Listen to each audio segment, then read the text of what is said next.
Bangladesh Myanmar নাপ নদীর জলসীমায় বিজিবির প্রতিনিধি দলের কাছে দীর্ঘদিন জিম্মি থাকা ২৪ জেলেকে হস্তান্তর করে মিয়ানমারের বিদ্রোহী গোষ্ঠী আরকান আর্মি। পরে ট্রলারে করে তাদের টেকনাফ জেটি ঘাটে ফিরিয়ে আনা হয়।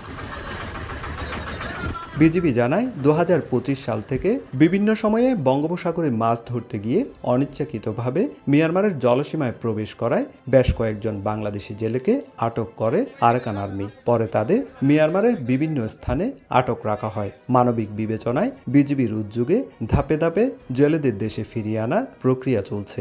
এরই অংশ হিসাবে ২৪ জেলেকে দেশে ফিরিয়ে আনা হয়েছে, যাদের মধ্যে ১৮ বাংলাদেশি ও ৬ জন ক্যাম্পের রোহিঙ্গা। ফিরে আসা জেলেদের অভিযোগ, আটকের পর অস্ত্রের মুখে নির্যাতন চালিয়ে দীর্ঘ সময় লোহার রড দিয়ে হাত পা বেঁধে রাখা হয়েছিল। আর দীর্ঘ অপেক্ষার পর স্বজনদের কাছে ফেরার খবরে টেকনাফ জেটি ঘাটে ভিড় করেন পরিবারের সদস্যরা। ইচ্ছা করে হনো বারবার ভিতরে করে দিন বাংলাদেশের সীমার ভিতরে আসছে, মানে জোয়ার বাড়ে এখানে নামাই দেয়, মানে তারা আর ধরে ফেলছে।